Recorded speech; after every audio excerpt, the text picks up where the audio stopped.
Have you ever noticed how some people treat the word sorry like it's a magic reset button? They break your trust, hurt you, disappoint you, and then they say, "I'm sorry."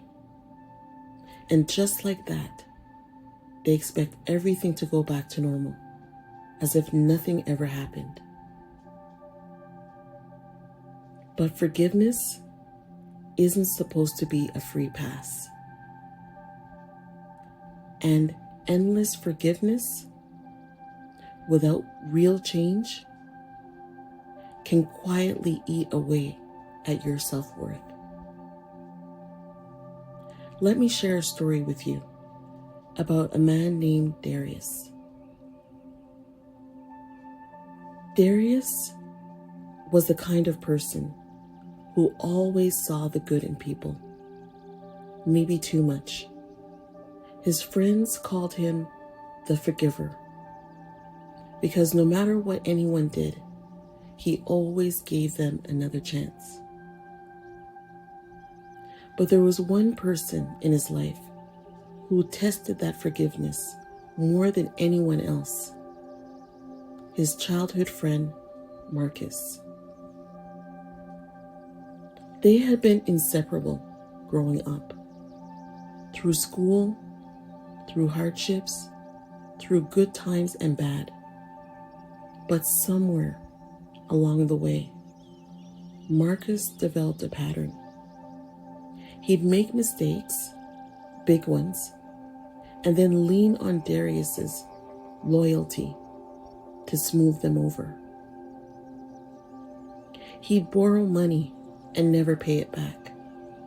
He'd cancel plans last minute, even when Darius had rearranged his whole day. He'd betrayed Darius's trust by sharing personal things with others, things Darius had told him in confidence. And every time, Marcus would say the same thing: "Man, I'm sorry. You know I didn't mean it. We've been friends forever. You know I got you." And every time, Darius would forgive. At first, Darius believed that that's what loyalty was about. He thought forgiveness meant being the bigger person, that holding on to anger only poisoned your heart. But something began to shift inside him. One night, Darius sat in his small apartment after another frustrating encounter. Marcus had once again let him down.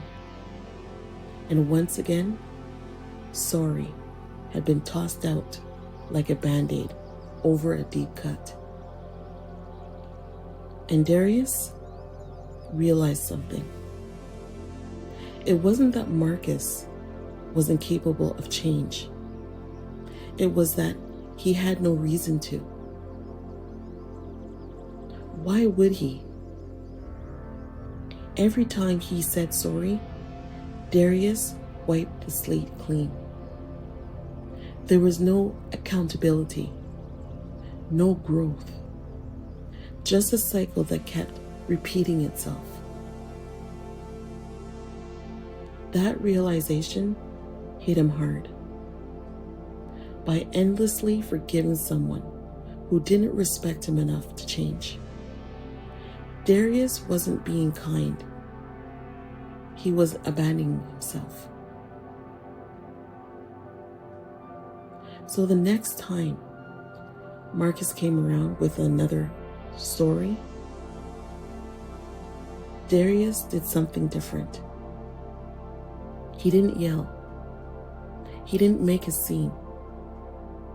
He just said, "Marcus, I've heard you say sorry so many times, but I don't see anything changing.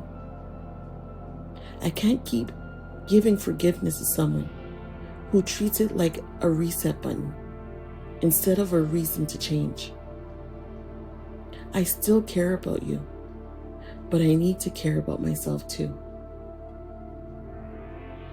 For the first time, Marcus didn't have a quick reply. He just stood there, quiet, because deep down, he knew it was true. Now here's the thing. Walking away from patterns like this doesn't mean you're cruel. It doesn't mean you're unforgiving. It means you've learned to protect your self-worth. Forgiveness is a gift, yes, but it's not a doormat. And love, whether it's friendship, family, or romance, should never come at the cost of your dignity. Darius still forgives people, but now he forgives with wisdom. He knows that forgiveness without accountability isn't love. It's permission to be hurt again. And he finally understood this truth. Real change doesn't come from "I'm sorry." Real change comes from action. So maybe you're listening to this, and there's someone in your life who keeps pressing the reset button with apologies.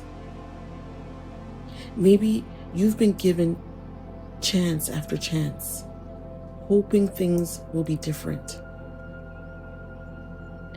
Ask yourself this: are they changing, or are they just repeating the cycle? And then remember this: your peace, your worth, and your heart are too valuable to be placed in the hands of someone who refuses to grow. Forgive, yes, but forgive wisely. Because endless forgiveness without change isn't compassion, it's self-abandonment. Together, let's move from doubt to power, one story at a time.